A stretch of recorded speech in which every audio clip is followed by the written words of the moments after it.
Hello, welcome back to my channel. And welcome to the first day of Chanmas. Feels really good to say that. I have been pre-filming things for Chanmas for the past couple of months, and to be filming the inaugural video feels pretty good. I can't believe it's only 3 days until Chanmas starts. Today I'm doing my November wrap-up and talking to y'all about the 7 books that I have not talked about in videos before, and it's gonna be an interesting mixed bag. I read 3 thrillers and 4 romances over the past month and a half, honestly. I read the thrillers back in October for a video I thought I was gonna do but didn't do, but I still want to talk about them, so if I'm a little rusty on the thrillers, that's why. First up, we have Applestoverfall by Liane Moriarty. I enjoyed this book. I cannot really remember what rating I gave it. I think it was either 3 or 4 stars. This is sort of a family drama style thriller. I mean, if you've read Liane Moriarty, I think you kind of know what you're getting yourself into, but this is the first book that I've ever finished by her. I tried to read Big Little Lies and it just wasn't really my thing. This one is about a family of like tennis players, and I don't want to say wannabe tennis stars because no one ever ended up really being successful. It's about a mom and a dad. They own like tennis facilities and they have coached so many people in their day. The dad is really passionate about the tennis side of things, and the mom really got the business off the ground. And it was their wish and their hope that their, I think, 4 children would be, you know, tennis stars. None of them actually go pro. They have disappointment in that, and that's like a running theme throughout the book. But the mystery aspect comes in when we have the mother of the family, the matriarch, going missing, and we also have someone strange kind of coming into their lives, and we're wondering if she has anything to do with the mom going missing. It's a super interesting book. We have this girl, this like random girl, show up at mom and dad's doorstep, and they're like, we have no fucking idea who you are, and she's like, my boyfriend was abusing me, could I please stay here tonight? And they're like, yeah, of course, absolutely. So they take her in, and the mom ends up treating this girl as like a pseudo daughter, and it creates a lot of tension and drama, and a lot of things unfold throughout the course of the story in the past and then also in the present day, you know, trying to figure out what happened to the mom and if the dad had anything to do with it, and it's a lot. I liked it though. I thought it was a really fun and entertaining read. I think it was way too fucking long, frankly, but I feel like the way Liane Moriarty writes, you become invested in the characters and their lives, and I never thought I would be interested in the goings-on of people who are into professional sports or like want their kids to be, you know, sports stars, but I found it really fascinating, and I think it's something that a lot of us could relate to in terms of your parents having expectations and dreams for you that you don't necessarily have for yourself. So I liked it. I thought it was good. I think if you like her writing, this would probably be a good book for you. If you haven't read any Liane Moriarty, I don't know if this is the best place to start, but I did find it good, and you know, despite again that like obscenely long length, it was a fun time. Oh, and I would recommend the audiobook. The thrillers that I read this month were all audiobooks, and this one I think was especially good because we had a narrator from Australia to narrate the book. So that was nice. I love a good accented audiobook. I know some people don't, but I personally appreciate it if, you know, a book is set somewhere else that, you know, the narrator have the same accent. Anyway, moving on. One of my most anticipated thrillers that really didn't fucking work for me, The Maidens by Alex Michaelides. Okay, where to fucking begin with this book? We have this woman. I cannot honestly remember her profession, but her niece calls her up and is like, hey, my best friend went missing, and then also my best friend that went missing, they found her on campus. She died. She was murdered. And there have been strings of killings going on, and the aunt is concerned. The aunt has a lot of like investment in this, and even though the aunt is dealing with her own trauma because her husband has recently passed away, she decides she's gonna go help her niece and potentially help solve the murder mystery. I think the aunt is like a psychologist or something, or like criminologist. Anyway, she like helps the police force, and I hated most of this book. It was boring as hell. I really expected this to be interesting, like dark academia. There's also this aspect of the maidens, like what the book is called, right? So murder mystery, whatever. There's a professor on campus that are like the aunt kind of suspects has something to do with these murders. He has like a group of female students that he has that like have book clubs and stuff, and the aunt's like, I wonder if this is sexual, and she finds out, oh my god, like someone I know might be a part of this. Yeah, I'm not doing a good job at explaining this book. What irritated me a lot was a relationship that was unveiled at the end of this book. If you've read the book, you know what I'm talking about. I don't want to like spoil it for people who still intend to read this. It was so unsatisfying. I wanted the reveal of this book to be more interesting, and I will say the reveal was similar to the one in The Silent Patient, but I feel like The Silent Patient did it better, and I felt like there was enough lead up to it. In this book, it was like, here's something out of left field. There you go. I was personally insulted by it. I felt like it was handled so poorly, and the actions of one of our characters made zero sense. I don't personally like when certain things are used as plot twists, and the plot twist in this I genuinely felt insulted by, so go read spoilers if you want more insight into it, but I hated it. I really hated it, and I'm upset. I gave The Silent Patient 5 stars. I think this is going to be on my worst books list of 2021, which is so weird because I think The Silent Patient was on my list for 2019 or 2020, one of the two. Whenever that book came out, this was bad. So don't pick it up. Don't pick it up. There's far better dark academia books out there if you're looking for something like that. This was just deeply, deeply not good. I would actually recommend If We Were Villains over this. I feel like it's got a similar energy and a similar thriller vibe, but is much better executed and better handled. So, moving right along. Another book that I personally didn't enjoy, which honestly, I think you can tell a theme here. Like, I started reading these thrillers. I was going to do a 13 thrillers in 13 days video. I've done it before and I wanted to do it this year. Didn't work out because I didn't really like the thrillers I was reading for it. And this one was kind of the nail in the coffin for me. Leave the World Behind. This was pitched to me as like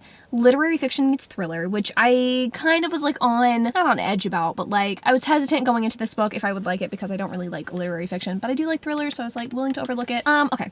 This book is about a family, a white family. It's like 2 parents and 2 teenage kids, I think. And they go and stay in an Airbnb. The dad, we already know, is kind of like a deadbeat loser. The mom is just kind of like sad and because that's how these work, right? Like that's how these books work. Then we have a black kind of older couple who come and say, hey, some shit is happening in the city, so we wanted to come back to our house. This is our house, our Airbnb that we're renting out to you. Can we stay in our house since the world's kind of ending? And the family's kind of like, what the fuck? Like, we paid for this Airbnb, like we don't want people to be staying with us. It's not much of a vacation at that point. Things sort of unravel from there. It's bizarre. I honestly, going into this, thought this would be kind of like a commentary on race and on class and things like that, and maybe it was, but I didn't see that. For me, this was just like a strange, like body horror, pseudo thriller with like really flowery language. I just did not like the language usage and like prose of this book. Certain things I thought really like well encapsulated like white mediocrity and stuff like that, and I do think that was well done, but I don't feel like the writing overall lended itself to the story, and I didn't find the ending of this book satisfying in any way. Also, I have my notes somewhere, I can't really remember. There are certain things that are said at the end of this book that I really didn't like, and I can't remember exactly the verbiage used, but it wasn't for me. It was not for me, and I think this will work for a lot of people. I actually got on Reddit after this to see like what people's overall thoughts and feelings were, and it seems to be very polarizing, so I think some people will really enjoy this book and I think some people really will not. Yeah, it's like I appreciated certain aspects of this book, certain commentary and the language sometimes, but overall it didn't connect fully for me. So yeah, that one kind of solidified me not wanting to do my 13 thrillers in 13 days video that I was trying to do for this year, but it's fine. I don't know, I just have not been as intrigued with thrillers lately, and I've not really had luck with them this year, so I'm kind of glad I didn't end up doing that video. But moving along to the 4 romances I read, they were all pretty successful. I'm just more excited to read romance for December now. At this point, like, I'm still working on some of my Chanmas content at the moment, but for the daily vlog portion of Chanmas, I'm gonna be reading a shitload of romance, so I don't know why I felt like sharing that. I'm just like so hyped. First book that I read, and you will actually see my vloggy kind of thoughts in an upcoming video, was A Holly Jolly Divali, and I loved this. I thought it was so cute. It's about our heroine, who I cannot remember the name of because I never remember the names of characters, right? She is kind of in a weird place in her life. She just got laid off from a job that she was really excited about, and she's kind of lost her way. She doesn't really know what to do next. She was excited about the job, but she might want to go like kind of a different path, and I feel like that's a very common thing in contemporary romance, but she's struggling. She doesn't know what she wants to do. Her parents are trying to like set her up on dates. She ends up going on a date with a guy who she thinks like, maybe he could be a good match for me. And then she decides that she is going to go to a friend's wedding in India, because at first she had declined the invite when she was working. She didn't think she could get time off of work, but now she's like, okay, I have nothing else going on, let me go to India. And it's really this like discovery for her of kind of her culture and of what she wants out of life, and also like discovery of love too, because she finds someone in India that she like really is falling for, and I loved it. I thought it was awesome. I loved getting to experience Diwali with our main character and kind of understanding what the holiday was about through our main character. She grew up celebrating, you know, certain holidays and certain things in her culture, but she doesn't feel as connected as some of her friends do, and you get to kind kind of see some of that dissonance in India whenever she goes and is learning more about her own culture. And at times she feels left out, but getting to kind of understand what Diwali is to so many different people, I think is really interesting to see. And yeah, I don't know, it was really nice. I just enjoyed the story. I will say the romance wasn't like the strongest aspect of this book. I did really appreciate like the cultural aspects because I didn't know much about Diwali going into this. I like discovering it with our main character. I thought it was fun. So gave it 3 stars. Again, I think like as a romance, it wasn't the most successful, but as a book in general, like just a good holiday read. I enjoyed it. I feel like that's just my experience with holiday books in general. Like they're all pretty much 3 stars. They tend to not get more than that from me because again, I think there's so much focus on like the family aspects of the holidays and that sort of thing, and not so much focus on the romance, which is fine. And I like reading about it, but it's never going to get more than 3 stars for me when it comes to, you know, is the romance good? The romance has to be good for it to be more than a 3-star read. Anyway, moving on. I also read Donut Fall in Love by Jackie Lau, and I enjoyed it. It was another 3-star read for me. It's about our 2 main characters. Again, I can't remember the names of them, but the guy is sort of like this heartthrob in Hollywood. He is Asian, and he really has it on his heart and on his conscience to be the representation that he never saw growing up, and he wants to, you know, be the hot Asian lead. Like that's kind of his thing, and that's what he's striving for. But after a series of kind of like failed projects, I think he had a show that got canceled after the first season and a rom-com that's doing poorly at the box office. He's sort of feeling self-conscious and not really confident in his abilities to get accomplished what he wants to get accomplished. On top of that, his mother has recently passed away, and his dad is he's always been resistant to his son's job, like not really into his son doing that instead of engineering. But he also is really not wanting to connect with his children after his wife passed away. And so our hero is definitely having to kind of struggle with that, struggling with his career and his family's kind of like invalidation of his career and his feelings. That's a really big part of this book. And then we have our heroine who I think her dad, or was it her mom? I don't know. One of her parents. No, it was her dad. Her dad, I think, passed away a while ago, and her mom is now dating. And so she's having to deal with that along with her feelings for the hero and just, you know, a bunch of other feelings. I think her friend has recently been married or something and maybe doesn't have time for her. There's a lot of like extra stuff to the story beyond just the romance, but they kind of come together and meet because our hero wants to go on one of those like baking fail shows, but like not be totally shit at it. So he asks our heroine who owns a bakery to teach him some things. And I liked it. I really enjoyed the family aspects. I thought that those were really interesting, and getting to see our hero, I really liked him find confidence again after some of the stuff he's been through. I thought was really like fun, and I did like the kind of baking scenes that we got and getting to see them sort of like connect over their love for like sweets and stuff. I don't know, I just thought it was cute. It was a really sweet romance. I wouldn't say that it was like super swoon worthy or something that I'm going to be thinking about for years to come, but it was a really like satisfying and fun read, and I liked our characters enough to where I feel like this is kind of like a borderline 4-star read for me. I think I rated it 3 stars on Goodreads. I can't really remember, but it was a good enough time, and it passed the time well. I read this on a road trip back to Houston to see my parents, so it was fun. It was fun. And then the last 2 books that I read in November, had to take a water break for a sec because I have a lot to say. What He Never Knew, and I think What He Always Knew by Candy Steiner. I'd heard a lot of things about this book series, I guess you could say. There's 3 books. The first 2 are a duet that have a satisfying ending, and then the 3rd book is something different. I had heard that this series is about cheating, basically. It's about a woman who's been married to the same man for a really long time. Their marriage is on the rocks, and someone comes back into our heroine's life to shake things up. And I actually do remember the names of the characters because I finished the 2nd book yesterday.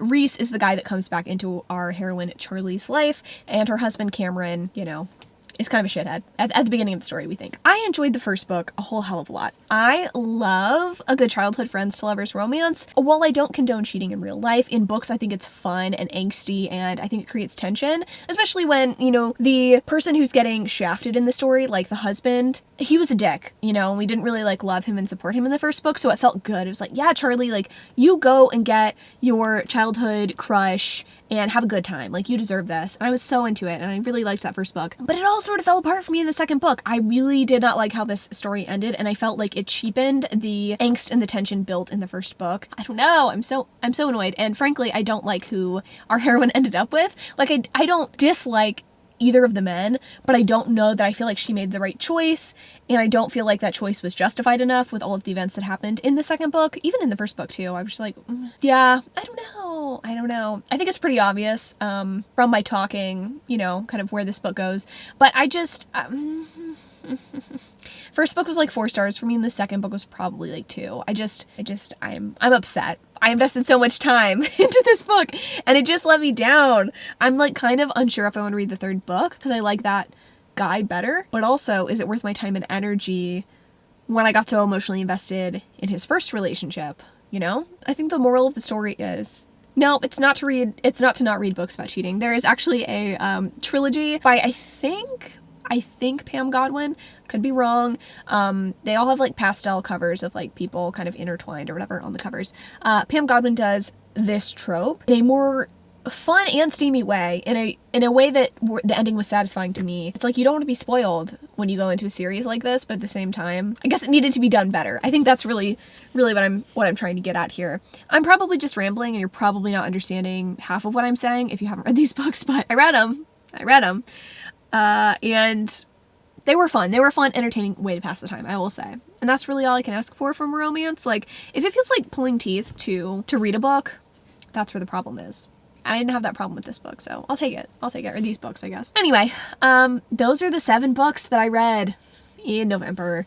Not for videos. Well, mostly not for videos. I am hoping that December brings me steamy, delicious romance in my stocking, under my tree. What the fuck am I saying? That's it. I'm done with this video. Thank you for watching. Stay tuned for Chanmas tomorrow, day 2. I don't know what day 2 is, to be honest. It's uploaded. It's ready to go. I filmed it a while ago. But there's going to be a mix of things going forward. So I just thought I would like share that, I guess, here and now because I'm feeling chatty. Chanmas is going to be a mix of sit-down videos, daily vlogs, planned vlogs, and a bunch of other stuff. I'm hoping to like set up my planner for the year at some point during this month. I'm hoping to maybe do like a skincare, hair care, like makeup routine tutorial thing. Because I know some of y'all were asking for that. I am doing my yearly Goodreads choice award video during Chanmas. I am doing best, worst, most disappointing books. I'm doing my sexiest books of the year. I'm doing a couple of pretty juicy secret TBRs that are coming. I have an I Read 5. I have 2 taste tests. I shouldn't be spoiling all of this, but you know, some good stuff is to come. So I would definitely say stay tuned, or you could just save them all until the 31st and watch them all in one day. Thanks so much for watching this video. I know it's a little chaotic. I love y'all so much. Thanks so much for watching, and until tomorrow.